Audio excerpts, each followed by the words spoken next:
Assalamualaikum warahmatullahi wabarakatuh. Bismillahirrahmanirrahim. Alhamdulillahirabbil alamin wassalatu wassalamu ala asyrofil mursalin sayyidina Maulana Muhammadin wa ala alihi washabihi ajmain amma ba'du. Yang sangat saya hormati Bapak Rektor UGM, juga Wakil Rektor Bu Aufa, semua ya, yang megang otoritas agama di UGM, Pak Munjid. Pasarnya insya Allah tambah hari tambah tidak gelap. Itu istilah beliau, bukan istilah saya. Saya akan cerita dua hal. Yang satu terkait tauhid, yang kedua masalah hukum sosial. Tentu yang pertama itu masalah tauhid. Jadi saya cerita, ini hadis sahih, saya ulang lagi, ini hadis sahih. Ketika para malaikat merasa imannya lebih kuat karena melihat aras langsung, melihat surga langsung, melihat neraka langsung secara langsung. Ternyata oleh Allah, kata Allah, sungguh mengagumkan imannya para manusia. Kenapa ya Rabbi? Kenapa ya Allah? Karena tidak melihat aras langsung, tidak melihat surga neraka, tapi percaya. Itu kan luar biasa. Enggak tahu tapi percaya. Dalam hal iman Pak Rektor itu memang agak unik. Enggak ilmiah itu kadang lebih benar. Jadi enggak ilmiah itu kadang lebih benar dalam hal iman. Dulu Imam Syafi'i punya guru Imam Malik, itu diberi satu analogi. Kamu punya dua pesuruh atau pembantu, atau kalau dulu masih era perbudakan ya budak. Memang harus disesuaikan zaman. Dulu bahasanya Mang Abdun. Abdun itu hamba sahaya, dulu masih ada. Terus si yang budak ini dikasih perintah, batu besar itu angkat. Yang satu langsung angkat, terus yang satu tanya, memangnya kenapa diangkat? Terus kata yang nyuruh, fa inna tahtaha dzaban, karena di bawahnya ada emas. Terus si Imam Malik atau gurunya ini cerita ulama, kamu senang mana, sama yang langsung angkat gak tanya, sama yang tanya gitu. Di bab ilmiah bagus yang tanya. Karena ilmiah, tapi di bab loyalitas bagus yang nggak tanya. Kalau disuruh ya laksanakan saja, tidak usah tanya. Jadi agama itu butuh loyalitas, tapi apa butuh ilmiah apa enggak? Karena kalau ilmiah terlalu ilmiah itu lama-lama kalau disuruh lagi, memangnya kenapa? Ya karena di bawahnya ada emas. Kalau tidak ada emas terus tidak mau. Pertanyaannya, ketika tidak mau dengan alasan rasional itu mengurangi loyalitas apa enggak? Tetap mengurangi loyalitas. Wong disuruh kok tidak mau. Meskipun perintah ini tidak penting. Misalnya gelas saya di samping kanan saya, terus bilang ke anak saya, "Dek, tolong pindah ke kiri." Kan nggak penting-penting banget. Tapi tetap saja kalau nggak nurut saya gelo itu, saya mangkel ya karena disuruh kok tidak mau gitu. Nah, beragama itu seperti itu. Imtisalul awamir itu loyal pada perintahnya Allah Ta'ala, baik saat kita tahu alasannya maupun tidak tahu. Jadi kadang-kadang tahu ini masalah, kadang tahu itu masalah. Nah, kemudian itu disebut iman. Iman itu percaya sama ketentuan Allah Ta'ala. Makanya saya sering didatangi beberapa orang, Gus, saya ikut training sholat khusyuk, dan saya tambah khusyuk sekarang karena tahu fungsinya rukuk begini, fungsinya sujud begini. Lama-lama sholat tuh kayak senam yoga, karena semua fungsinya itu fisik, kesehatan ya. Tapi bagi yang nggak tahu malah, pokoknya Allah nyuruh rukuk sujud itu, pokoknya disuruh ya kita nurut saja, nggak penting tahu. Karena kalau terlalu tahu nanti fungsi sholat tuh kayak senam. Kalau terlalu apa? Tahu. Nah, makanya ini kan ya kampus-kampus itu kan terkenal lembaga keilmuan. Jadi agama itu jangan terlalu dianalisis lah, nanti ribet. Karena nanti panjang gitu, nanti jadi panjang gitu. Karena kalau terlalu tahu itu jadi repot itu. Nah, tapi lagi-lagi agama itu tidak anti ilmu. Saya ulang lagi, tidak anti ilmu. Suatu saat ini ada di kitab. Anda boleh percaya boleh tidak, tapi ada di referensi kami. Singkat cerita, Allah itu memanggil ulama, namanya Imam Amudi. Imam Amudi itu guru matematika. Jadi dia ulama besar, tapi dia guru matematika. Ya agak aneh, imam besar tapi dia guru matematika. Terus ketika beliau ketemu Allah, wafat itu, sama Allah disuruh ngajar malaikat. Jadi bukan sekedar ngajar di UGM, ngajar para malaikat. Maka saya cita-cita bersasar itu jadi guru malaikat. Ya bukan malaikat yang papan atas kayak Jibril, Mikail, pokoknya malaikat lah. Yang biasa lah. Imam Amudi itu disuruh ngajar para malaikat. Ini penting bagi kampus-kampus keilmuan kayak UGM, UII, semua kampus-kampus Indonesia lah. Malaikat sempat tersinggung, kenapa saya diajarin manusia tentang iman, wong kita tahu surga, tahu neraka, bahkan kita dekat aras, dekat alam langit lah, alam malakut. Terus Imam Amudi memberi penjelasan tuh ya pakai cara Indonesia mungkin ya pakai kapur, pakai bor, kalau di kampus mungkin pakai layar, pakai apa. Kenapa kamu punya iman sekuat imannya malaikat?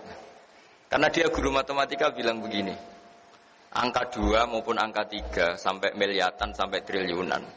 Itu nisbatus naini wassalah sailama la nihayatalah, itu nisbatul far'i ilal asli. Mbok angka kayak apa jumlahnya besar 2, 3 sampai miliatan. Itu dibanding angka 1 itu cabang ketemu pokok atau cabang dari pokok. Kalau bahasa Arab nisbatul far'i ilal asli. Semua itu bersumber dari 1. 2 ya bersumber dari 1, 3 ya 1, miliatan juga 1. Berarti alam raya yang seluas ini juga bersumber dari zat yang 1, yaitu Allah Ta'ala. Artinya terus malaikat bertak kagum. Ternyata cara iman seperti ini juga enggak kalah mantapnya dengan yang melihat surga langsung, neraka langsung. Karena nisbatus naini wassalasa ila ma la nihayatalaha nisbatul far'i ilal asli. Semua angka berapapun jumlahnya 2 sama 1 miliar itu sama. Sama-sama dibanding angka 1 semuanya itu asal usulnya tetap angka 1. Setelah itu Imam Amudi bikin gambar, mulai gambar yang rapi kayak gedung yang baik sampai gambar yang ruwet, sampai gambar yang enggak karu-karuan.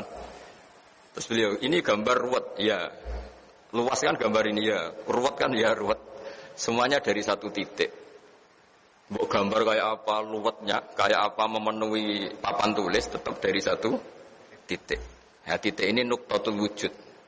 Semua inti wujud yaitu Allah Ta'ala. Nah, iman dengan keilmuan itu bisa semantap itu. Meskipun kita tidak tahu. Itu kan seperti mungkin ya yang menekuni ilmu medis mungkin tahu indikasi penyakit ini pasti begini. Kalau yang ahli Pertamina atau yang ahli geologi mungkin tahu kalau bumi seperti ini pasti kandung minyak. Kalau bumi yang gempa pasti ada patahan. Indikator-indikator gitu bagi ahlinya kan melahirkan satu keyakinan meskipun belum dilihat. Sama, meskipun kita tidak melihat Allah langsung, tapi pasti kita yakin, seyakin-yakinnya bahwa alam raya seluas ini, semuanya itu nisbatul far'i ilal asli, semua itu cabang dari pokok. Artinya asal-usulnya diciptakan oleh dasar satu, al-aslu, yaitu Allah Ta'ala. Nah, kenapa kita menolak faham ateisme? Ateisme itu misalnya yang berkeyakinan tiada Tuhan, atau tiada kausa prima, atau tiada penyebab. Karena bumi ini kadung wujud, di mana-mana wujud itu penyebabnya harus lebih wujud, harus punya eksistensi. Masa kemudian kita bilang bumi yang wujud, yang ada, yang punya eksistensi, kemudian kita bilang penyebabnya itu tidak ada. Masa sesuatu yang tidak ada, kemudian menyebabkan yang ada. Nah, di sini terus kita diajari Allah itu wajibil wujud, Allah itu eksistensinya harus ada. Karena alam raya ini kadung ada, di mana-mana kalau kadung ada, ya penyebabnya harus ada. Nah, karena ini penyebab disebut kausa prima atau wujud yang super. Kalau dalam bahasa agama disebut wajibil wujud. Nah, hal-hal seperti ini yang menjadikan ilmu itu penting. Nah, ilmu yang enggak penting itu ilmu yang perspektif kita, itu yang mulai kacau. Ini ilmu yang mulai kacau. Termasuk ilmu kita yang di zaman akhir mulai kacau kayak tadi. Karena kita punya perspektif kalau ngangkat batu atau bongkar batu ya harus ada untungnya dong, ada emasnya atau ada minyaknya. Masa enggak ada apa-apa disuruh bongkar? Itu ilmu yang tidak mengikat. Kalau ilmu tadi kan mengikat karena itu melahirkan tauhid. Kalau ilmu ini kan enggak. Kita punya nafsu, punya selera, punya hitung-hitungan materi. Kalau kerja ya dapat sesuatu. Kalau ngangkat batu ya harus dapat emas atau minyak. Sementara ternyata bos kita hanya ngukur loyalitas kita, nurut enggak gitu. Nah, padahal andaikan kita nurut, meskipun itu batu kita angkat gak ada apa-apanya, sudah dapat kredit poin karena kita loyal. Nah, di sini agama mulai gak boleh dipertanyakan.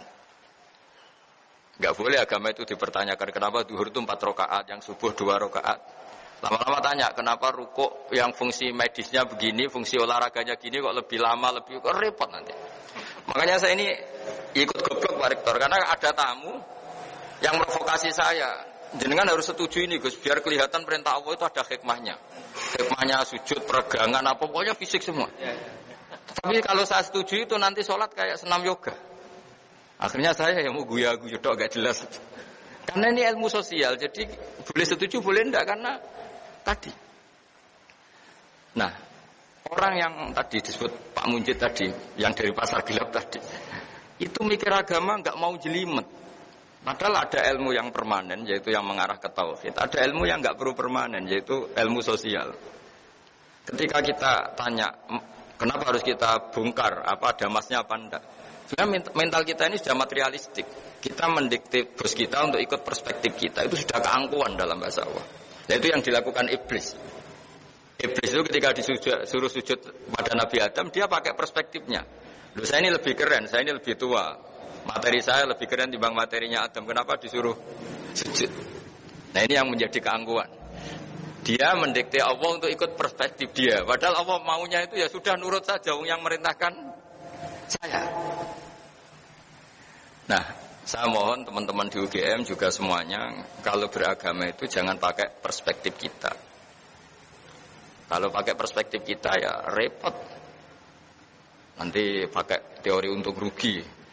Nah, nanti lama-lama ibadah yang perspektif orang Arab Saudi mungkin haji karena mendatangkan devisa misalnya. Kalau perspektif menurut kiai mungkin orang sowan gitu karena melahirkan itu kan ya ribet kalau semuanya pakai perspektif itu. Nah, bagi orang yang kuper mungkin ibadah terbaik itu bersemedi karena dia sudah senang kumpul orang. Nanti pakai perspektif sendiri agama ini nggak bisa selesai. Nah, makanya kemudian lahirlah tokoh-tokoh sosial diantaranya Imam Ghazali, Imam Syafi'i itu dia menekuni ilmu sosial. Nah, karena agama ini berkesimpulan akhir subhanaka ma khalaqta hadza batila subhanak rabbana ma khalaqta hadza batilan subhanak. Ya Allah, semua yang kau ciptakan ini tidak ada yang sia-sia. Kemudian Imam Syafi'i merajut satu ilmu disebut ilmu sosial yang positif atau yang optimis. Saya berkali-kali cerita kalau Imam Syafi'i diceritain orang tadi yang ketemu engkau cium tangan hormat itu kalau di luar ngerasani jenengan, ngata-ngatain jenengan. Imam Syafi'i tertawa tak senang. Berarti saya hebat. Hebat gimana orang itu munafik di depan Anda hormat, di luar enggak? Berarti saya wibawa, di depan saya agak berani. Jadi dia anggap enteng saja apa? Berarti saya wibawa, buktinya di depan saya enggak berani. Dikira itu kan terus dia kaget Imam Syafi'i, ternyata enggak. Terus dikasih tahu lagi, separuh dari kampung ini enggak seneng sama jenengan.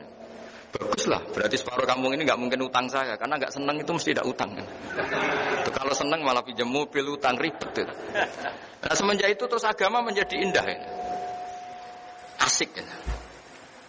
Makanya saya berkali-kali kalau ada baru nganten anyar itu, kalau nasihat saya, kamu kalau istri kamu marah ya bagus. Barokahnya marah nggak seneng tuh nggak minta ke mall. Kalau harmonis malah minta ke mall mahal kata saya. Jadi kalau harmonis ya nikmatnya harmonis, bisa jalan-jalan ke mall, ke cari bakso. Kalau baru neng-nengan ya bagus ya nggak berbiaya kan. Sudah pokoknya yang gampang-gampang saja kata saya. Jadi ulama itu punya seni untuk ngelola sosial itu. Saya itu zaman belum kenal UGM ya seneng, kenal ya seneng. Barokahnya nggak kenal ya nggak diganggu seperti ini. Mungkin barokahnya kenal kalau saya politikus punya akses. Tapi kebetulan saya kan tidak politikus itu, jadi ya saya tidak tahu fungsi kenal Pak Munjid untuk apa, tidak tahu. Tapi kalau saya politikus mungkin itu bisa jadi jejaring politik. Tapi kan saya tidak politikus itu. Tapi yang jelas nanti masuk surga itu rame-rame. Saya butuh teman banyak. Kalau di surga sepi juga agak enak lah jadi teman. Nah, ilmu sosial ini juga yang nanti saya baca di antara tulisan saya supaya tahu, kita semua tahu kalau ilmu sosial itu pakemnya enggak jelas itu karena memang ukurannya beda-beda. Ya bisa dilihat di halaman 24 ya. Di halaman 24. Saya baca terjemahnya saja ya. Mungkin jenengan lebih kulino bahasa Inggris, ini kalau ada bahasa Arab jadi dianggap jimat. Saya baca terjemahnya saja yang baris paling bawah 24 itu. Nabi Yahya suka berkawan dengan orang-orang baik. Tentu itu baik. Sedangkan Nabi Isa memposisikan diri sebagai dokter yang mengobati orang sakit. Tentu ini juga baik asal dilakukan orang yang benar dan dengan cara yang benar. Jadi singkat cerita, itu Nabi Isa itu kalau jalan-jalan di satu komunitas atau satu masyarakat atau satu daerah, itu mesti dia nginep atau nyari orang terburuk di sini siapa itu. Orang yang paling dibenci banyak orang itu siapa gitu.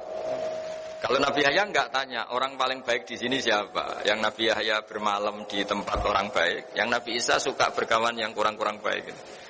Singkatnya dua nabi ini kan sezaman, Nabi Yahya dan Isa itu.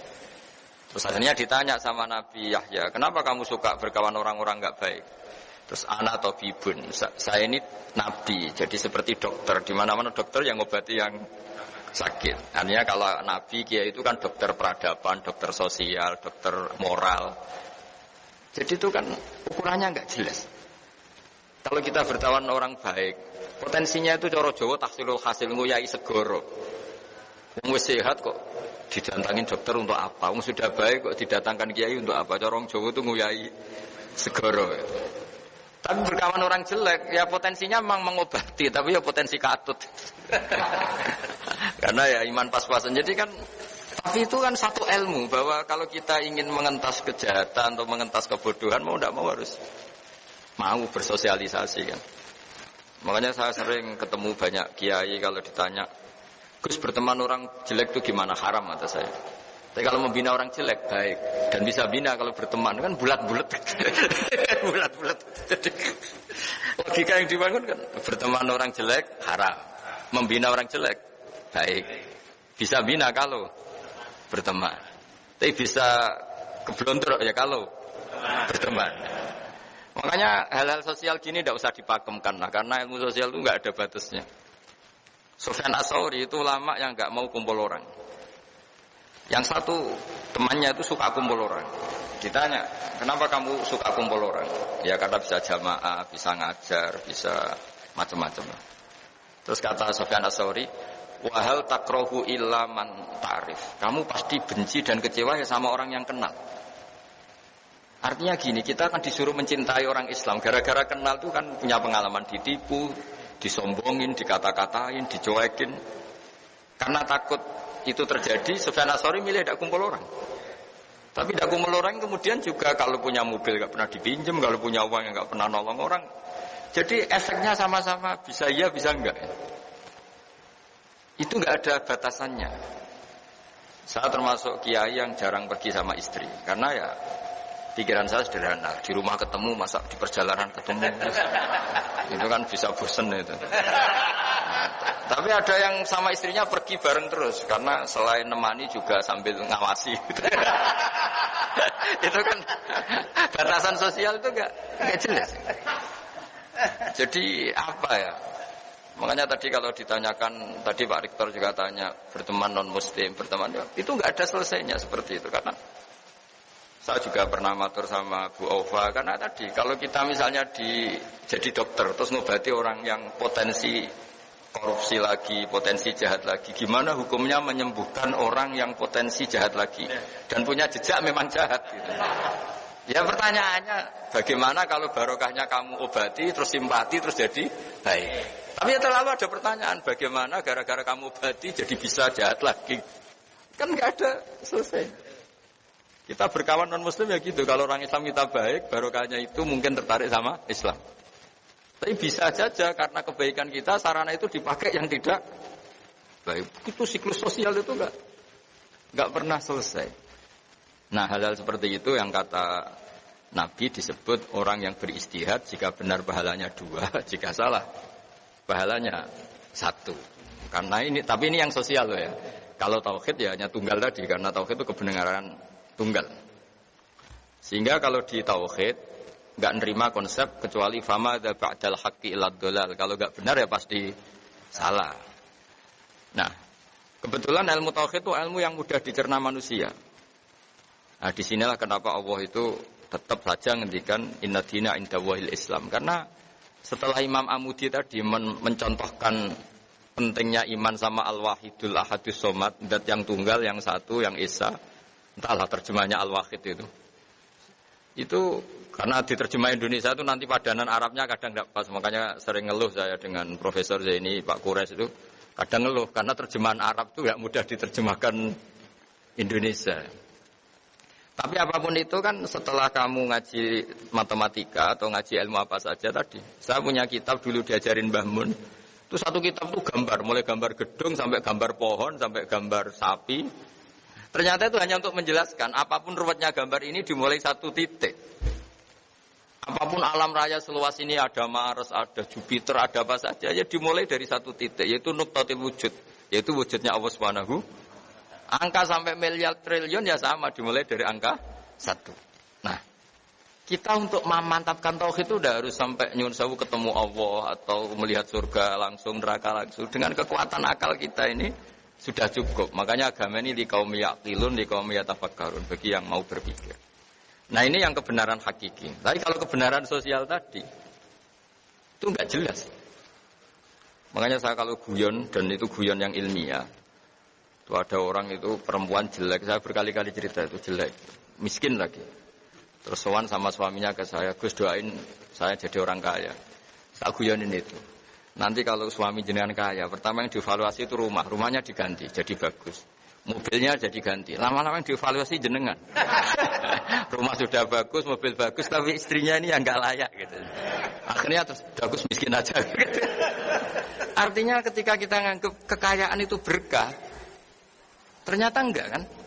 Orang yang mulai berpikir macam-macam kan ya karena mapan itu. Yang dievaluasi kan rumah selesai, mobil selesai. Lama-lama yang dievaluasi apa? Istri. Nanti kalau yang istri yang kaya yang dievaluasi suami. Nah, artinya kamu tidak bisa bilang kalau kaya lebih enak timbang miskin atau miskin lebih enak timbang kaya, tidak juga. Ilmu sosial itu saya pernah ketemu kiai, tak anggap alim lah. Tanya saya, Gus, negara yang hebat itu ya negara yang maju, yang kayak Amerika, kayak Eropa. Terus tak tanya, negara dengan banyak urusan, dengan yang tidak banyak urusan, kalau kamu jadi presiden suka mana? Suka yang nggak banyak urusan. Karena kalau negara besar itu banyak urusan. Akhirnya terus dia mikir, ternyata hukum sosial itu enggak. Ya enggak itu. Ya enggak jelas ya. Saya kalau punya mobil 2, kan ngurusi mobil 2, mendingan enggak punya 1 kan? Mendingan enggak punya, enggak ada yang diurus. Tapi kalau pertanyaan dibalik, tapi enggak ada yang dipakai. Tapi kalau punya mobil banyak, hebat mana manusia yang diperbudak mobil sama yang enggak, bagus yang enggak. Caranya gimana? Ya enggak punya mobil. Tapi kalau dibalik tanyanya, hebat mana manusia yang punya sarana sama enggak, bagus yang punya sarana. Jadi ilmu sosial itu boleh dibolak balik. Nah, di sini terus tak teruskan lagi, mungkin ada beda halaman tentang menghadapi orang-orang yang salah. Orang-orang yang salah. Ini ada di hadis sahih, diriwayatkan bahkan di halaman 26 ya. Halaman 26. Ini juga masih seputar teori ilmu sosial. Ini hadis diriwayatkan oleh Imam Bukhari, Imam Muslim, Nasa'i. Terjemahnya di halaman 27. Ada seorang alim soleh berderma kepada zaniyah, semacam orang nakal ya. Tentu jadi gunjingan yang tidak sedap. Hari berikutnya berderma lagi kepada pencuri, tentu memantik gunjingan lagi. Berikutnya berderma lagi kepada orang kaya, tentu ini pun dikritik banyak orang.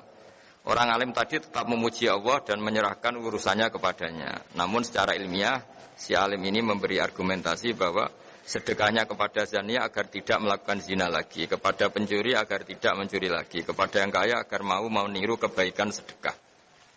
Jadi misalnya gini, orang sampai menjual diri kan karena nyari uang. Terus si orang alim tadi, sudah kamu tak kasih uang, tapi tidak usah melakukan itu.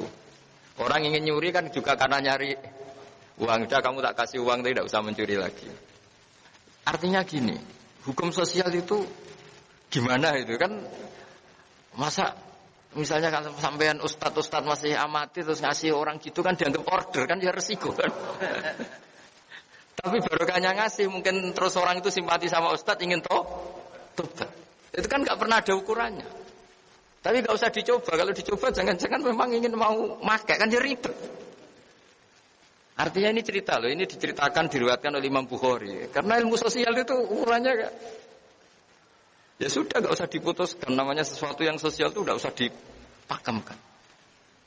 Makanya saya kemarin yang pas ngaji sama agama, Saya berteman Pak Rektor ini baik apa enggak ya tidak tahu. Bisa saja tidak baik. Karena kenal Rektor UGM kan bisa saya sombong, keren. Wah kalau menyebabkan sombong kayaknya ini tidak baik, saya kenal Rektor kan. Tapi kalau menyebabkan kebaikan yang lebih masif, lebih besar kayaknya baik. Ya tapi ini ilmu sosial, jadi dilihat saja perilaku saya berikutnya. Barang kenal Rektor atau kampus yang nggak maju, nyepelekan. Karena mentang-mentang kenal Rektor UGM, berarti kenal ini yang tidak baik. Tapi barokahnya kenal, kemudian kurangi pasar gelap tadi ya. Mungkin jadi baik. Jadi ilmu sosial kira-kira seperti itu. Saya sering kenal menteri ya dekat kadang-kadang. Ya saya sering bilang ke istri saya dikatakan syukur ya syukur karena bisa melakukan kebaikan lebih masif, lebih general ya, lebih banyak. Tapi saya sebagai manusia jangan-jangan menjadi sombong karena kenal pejabat. Nah kira-kira perasaannya kiai orang baik ngadepi ilmu sosial itu seperti itu. Jadi nggak perlu ada jawabannya Pak Rektor kalau masalah ilmu apa? Sosial tadi. Baik kita dengan sesama orang baik maupun sama orang nggak baik, sesama non Muslim itu ukurannya hubungannya kita dengan Allah Ta'ala. Makanya ketika Rasulullah masih sugeng, masih hidup, itu Bu Ofa, ada sahabat disuruh tabiin itu generasi setelah sahabat. Sifli wajah Rasulillah, tolong beritahu saya kayak apa wajahnya Nabi. Itu sahabat ini nangis. Kenapa engkau nangis? Saya tidak pernah lihat wajahnya Nabi. Loh Anda kan sahabat. Iya, berpuluh-puluh tahun saya dari Nabi, tapi tidak lihat wajahnya. Ada yang ditanya langsung cerita.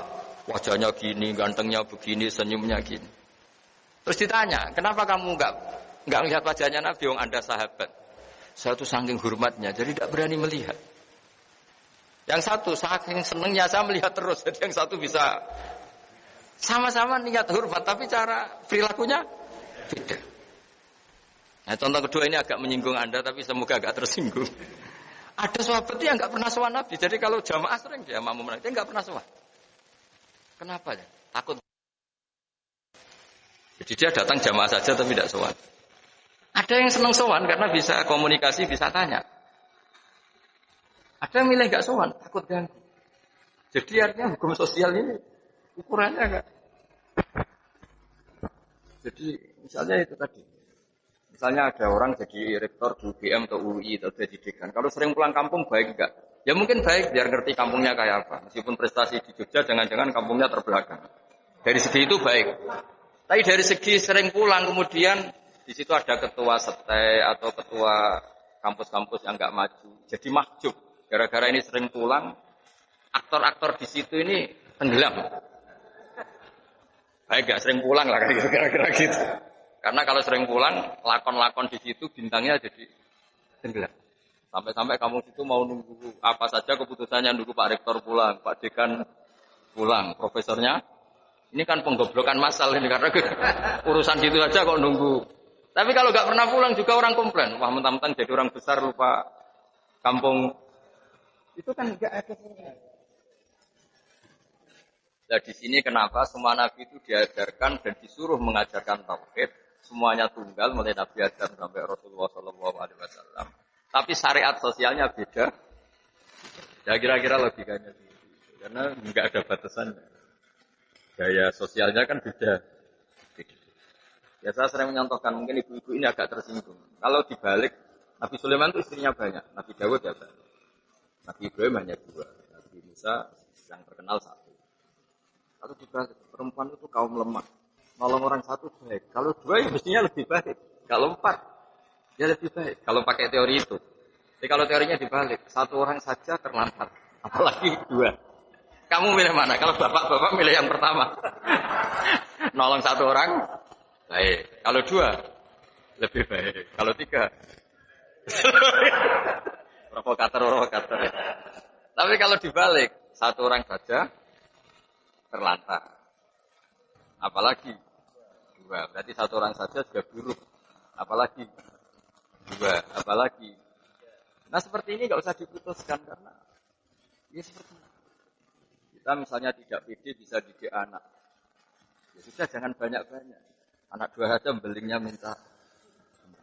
Tapi kalau kita pede didik bisa anak baik, kita memperbanyak jumlah orang baik ketika anak kita baik. Seperti ini nggak usah dipakemkan. Jadi saya punya sekian contoh orang-orang dulu ngadepi menjauhi orang-orang yang nyuwun sewu nakal itu ya sudah beda. Ada yang milih menjauhi orang nakal supaya enggak dicap, distigmasi bagian dari orang. Ada yang kerso nemanin sebagai proses dakwah, proses mendidik.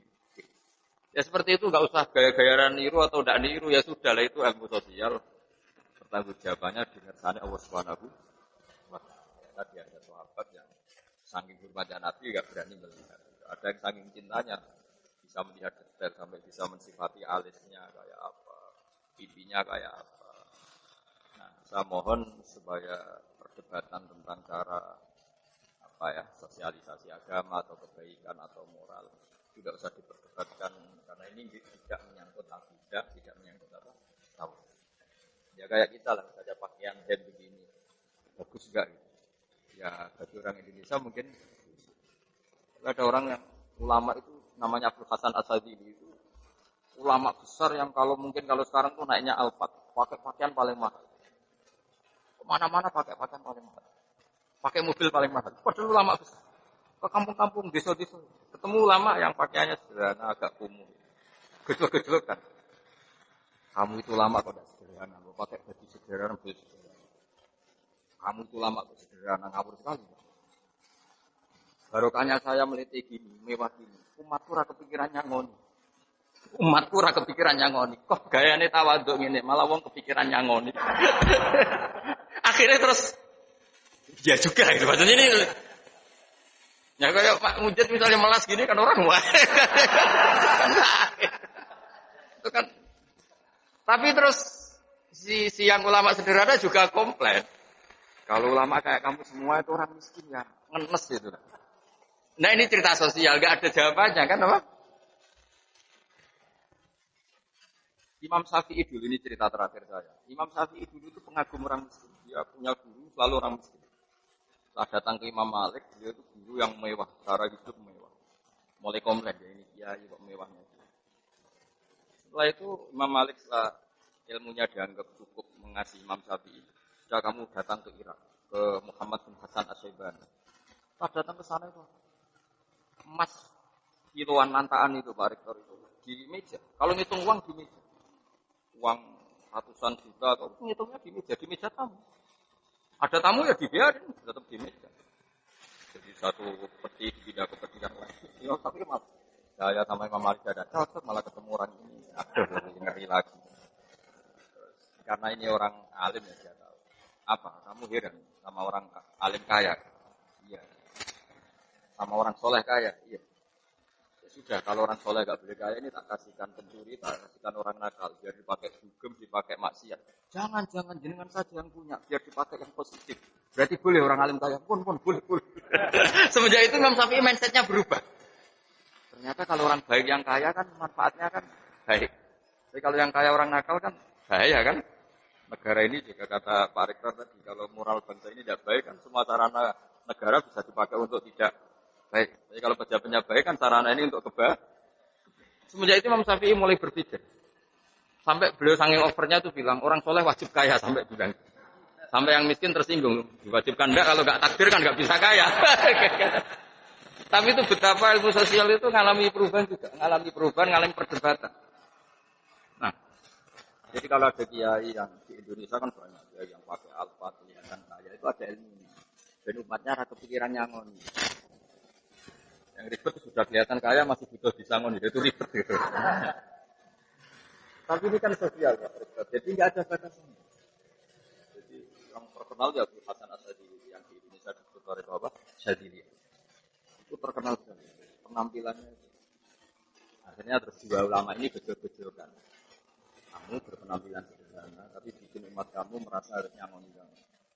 Bagus di tawaduk, tapi tidak bagus di mari umat mikir kue.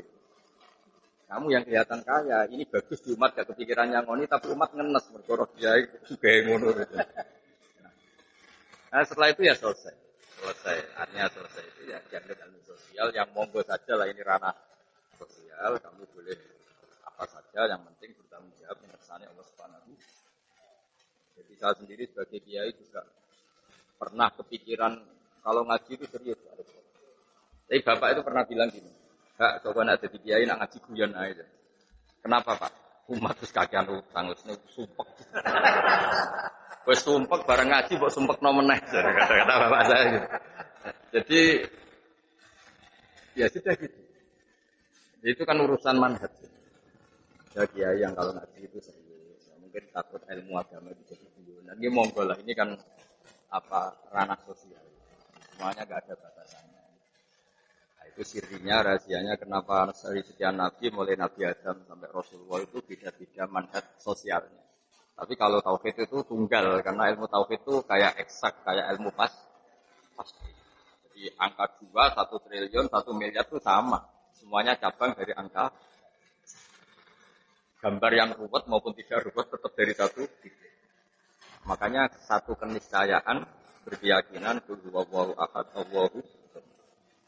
Itu enggak tauhid namanya. Tapi kalau sosial pendekatan tadi. Jadi istri yang dimanja itu bagus, ya bagus supaya loyal sama suami. Kalau kelamaan dimanja itu artinya kebutuhannya materi. Lama-lama materi Anda tidak cukup. Tapi kalau milih bijak tirakat, ya bisa saja minggat karena tidak melarat terus. Itu kan nggak jelas. Dimanja ya potensi minggat karena kebutuhannya terus besar. Bijak tirakat ya potensi minggat karena nggak betah. Akhirnya terus, ya rumusnya kan nggak jelas akhirnya. Ya sudah nggak usah punya rumus, pokoknya ilmu sosial itu nggak usah rumus ya tadi. Kalau Anda rektor, saya misalnya keceluk kiai besar sering datang ke kampung-kampung, itu kan menenggelamkan kiai kampung, kan kasihan. Kalau ada toko-toko Indomaret atau Alfamart di kampung-kampung kan kasihan toko-toko yang di. Tapi kalau pertanyaan dibalik, orang kampung juga berhak dapat toko yang misalnya bersih, ber-AC. Kalau dibalik itu gimana ya? Ya ada toko steril bersih. Kalau pertanyaan dibalik, berhakkah orang kampung dapat toko yang baik dan bersih? Jawabannya, yang bisa ngadakan itu ya toko-toko yang besar. Tapi kalau dibalik, bolehkah toko-toko kecil dimatikan yang besar? Tidak boleh. Bolehkah tokoh besar berkunjung di kampung? Boleh. Bolehkah tokoh besar memahjubkan yang kecil? Tidak boleh. Jadi jenengan jangan sering pulang kampung. Nanti kasihan apa? Ya, terus kalau matur nuwun rawuh jenengan tadi jelas niki guyon tapi serius atau serius tapi guyon. Tapi bahwa ngaji itu harus sering mendengar. Ya, harus sering mendengar. Saya berkali-kali cerita Nabi Ibrahim itu Khalilur Rahman, kekasihnya Allah. Suatu saat mau dibunuh, dimatikan, waktunya sudah habis. Israel datang.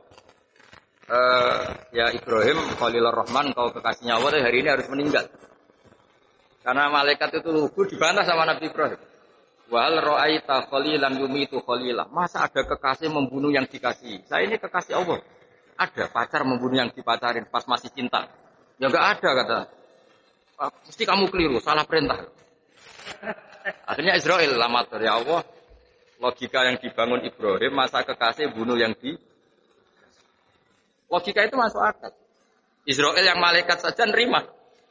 Padahal biasanya malaikat kan nggak mau nerima logika. Karena terlalu masuk akal. Setelah ketemu Allah ya namanya Allah kan pinter banget. Rasulullah pinter banget. Bilang begini ke Ibrahim. Wahal ra'aita khalilan yakrahu ayyalqa khalila. Ada kekasih yang enggak siap ketemu yang dikasih. Ya, apa ada kekasih yang enggak siap ketemu yang dikasih? Hanya kalau meninggalkan ketemu Allah. Ya juga katanya. Gua kembali lagi. Tapi kata Allah begini, apa ada kekasih yang enggak siap ketemu yang dikasih? Ibrahim, oh ya, gitu ya, sekarang aja. Terus akhirnya mau meninggal. Nah bayangkan kalau ilmu seperti ini orang dengar hanya sepihak gitu. Akhirnya agama menjadi keras kan karena satu logika sosial dipakemkan seakan-akan paten. Itu yang kita tidak boleh ya kalau logika sosial kayak monggo mawon, penting kita bertanggung jawab di depan Allah Subhanahu. Ya, saya kira demikian. Mohon maaf. Assalamualaikum warahmatullahi wabarakatuh.